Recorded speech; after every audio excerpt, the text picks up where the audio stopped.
Good morning. Good morning. Good morning, everybody. We're a few minutes late. Yes, thank you for My your fault. thank you for your patience. We're so busy doing our other work for your team that we lost track of time, and I hope you have been waiting for too long for us to arrive. We're here for Coffee with Jen and Sharon, where we chat about this and that and the ups and downs of parenting. It's a What do you? water day.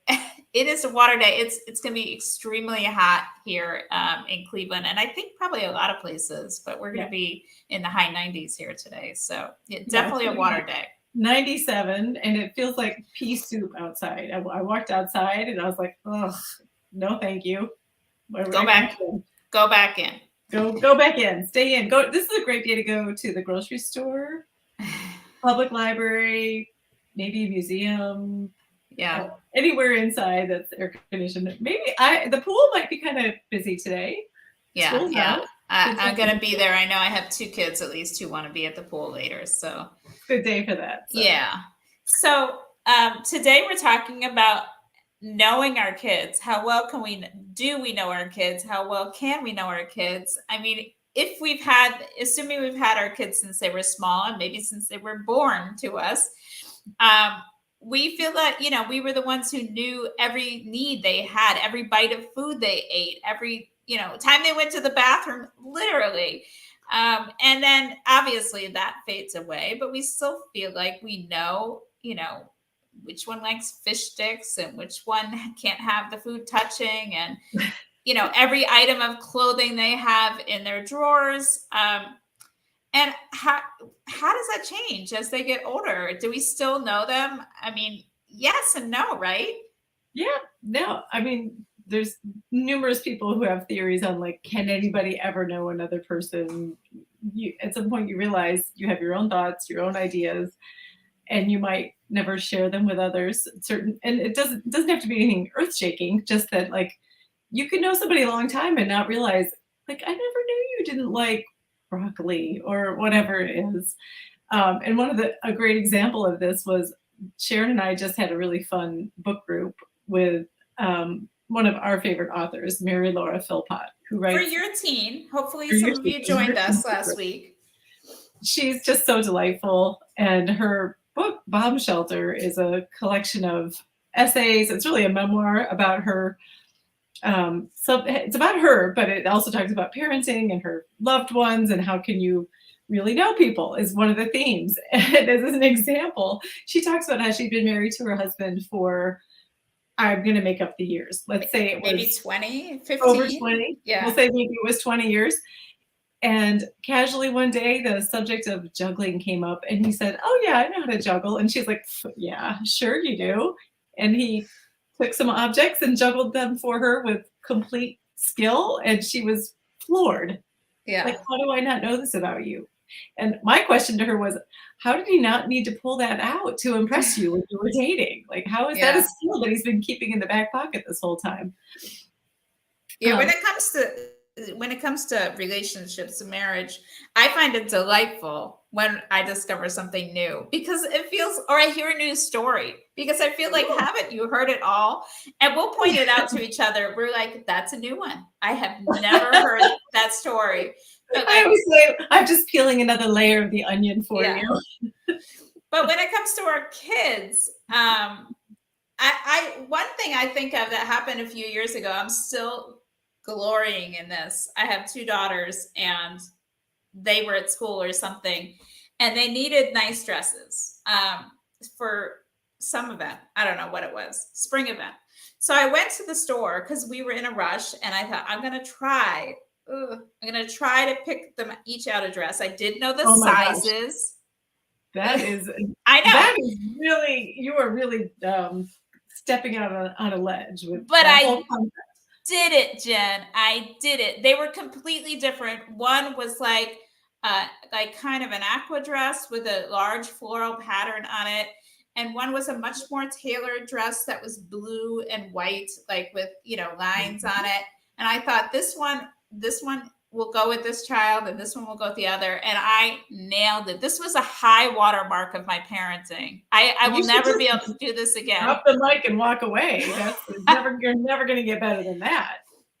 But I mean, the older they get, the less I seem to be able to nail it. And part of it's because they're changing so rapidly too, right? I mean, Right. their preferences actually change. Not only, I mean, there's the privacy part too, and the independence part, but it's also just they're just different. I mean, Yeah. they're still figuring out what they like and who they are. Well, that's part of it, is maybe do they even know what they like? And maybe they didn't know they liked something until they tried it, and it was never something we were going to offer them. I always find it delightful when my kids would go to somebody else's house for dinner and come home and announce that they had whatever it was, meatloaf or something, and it was delicious. And I'm like, but I make meatloaf and you don't like mine, but it's different and it's new, and maybe in being in a different environment made them step out and try something that they thought they didn't like at home. Right, right. That could be part of it. It's part of a growth process. But I think some of it is just really, like you said, if you gave birth to your child or you've had them since early on, you tend to have this proprietary feeling about it. Like, I know everything about you, you come from me. But you learn fairly soon that they are born who they are, they're their own person, and they are going to have their own needs and wants and desires and skills. They, like I told you the other day about, I have one of my kids who's a really good sewer, and she didn't learn it from me. She didn't get any of that from me, but something that she developed. And I was so thrilled and delighted that she has this skill that is just all her. She showed the interest, she developed it. I gave her a sewing machine, I think, when she was 10, and I didn't know how to use it. So it was sort of like, here, I hope this works for you. Right, um, right. so I do love, I think it's such a delight when they surprise you in that way. It So is. It's a process of discovery. I think those are the fun sides of not knowing your kids, and the discovering the interests is part of that. I went rock climbing with one of my kids yesterday. Our Metro Parks had this special event where you could try rock climbing, and you could, it was really like a rock face, and you put on the equipment and you climb up, and it's pretty tricky. And I was watching this kid, my kid, on the face of this rock, and it was getting really hard. And I didn't know how this was going to go, because you can ask to come down whatever you want. And I really, there's that moment. I don't know what's going to happen, even though I think, you think you know your kid. And just to see them doing their own thing. And she did make it. And yay. I don't know. It was just, there's something awesome about me having had nothing to do with it, because they were discovering, what they could do too. So, I mean, the other side of this is when I get in trouble, like I don't know my kid, and I get, this is time when it's no fun, because I'm getting scolded because, why did you do that? Why did you just sign me up for that? Or why you didn't ask me? And, you think, well, you've liked this thing, or we've never had this conversation before. We've always taken it for granted. Yeah. And now I'm the bad guy.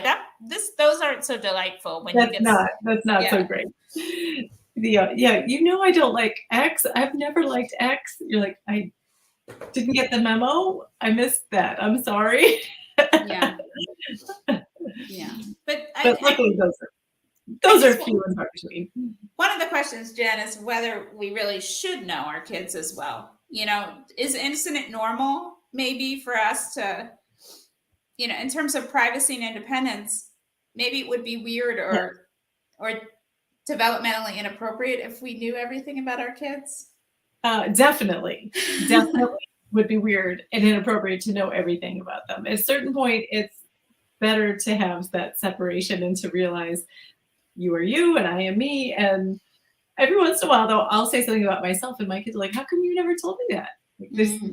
So there has to be some give and take on it too, right? You can't just close the door and be like, okay, well, kid, it was nice knowing you. Have a great life. It's good if we keep revealing things about ourselves too. Like, I think it's great that I can still surprise my kids with something they didn't know I could do, or that I did do back in the day when I was younger. Yeah. like rock climbing. I didn't do that. Yeah. That would be a good example. Me neither. I think one of the ways, so we don't want to lose that closeness with our kids. And one of the ways that I think it's hard is that when you're not with them all the time every day, you miss those little moments. So you miss their little preferences or their new, Mhm. what they're watching or reading or whatever. Um, Mhm. and I think it was Gretchen Rubin, who's a podcaster and author, who said that she and her sister and their parents have, like, I think it's a Facebook group where they just drop daily comments, like something they're doing, like the stupidest little things, like, oh, you know, we're getting the gutters cleaned and we're having salmon for dinner. And, Uh-huh. this kid is excited or whatever, about like the dumbest little things, because sometimes just knowing those little things can help you feel connected. Absolutely. I mean, I think there's a lot of things I don't love about technology and social media, but one of my favorite things ever is our family group chat because that's where Mm. those little things go. Like, Yeah, texting. That is a what key. was your Wordle score today? That goes Yes. in the group chat. Or um, in our house, if you come across a random cat in the wild, usually it's required that you post a picture of it. For some reason that amuses and delights us. Yesterday, somebody in our family came across a cat and called it over, and it turned out to be a tripod cat. We were all somehow really excited about it. We're like, What? "Oh, a cat with 3 legs. That's new and different." I didn't know that was called a tripod cat. Well, You have delighted and surprised me, Jen. I am so happy that I could delight and surprise you with something new that our family uses anyway.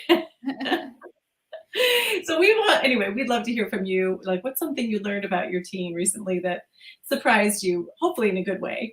Yeah. Something like a skill that they had you didn't know they had that you didn't teach them, and it just sort of feels like it's sprung from nowhere. Or maybe somebody else's parent taught them. That's kind of cool too. I mean, I'm all for that if it's a good skill. I'm Yeah, right. happy, happy. Yeah. Yeah, that's the fun part. It's not all about returning the gifts you got them that weren't quite right, which we Right. is a part of not knowing your kid as well anymore too. Wah, So wah. Yep, it happens. Been there. It's so okay. weigh in, tell us what you're thinking about what's going on, and we're so glad you could join us today. Yep, and we'll see you next time. Have a good week, everybody. Bye.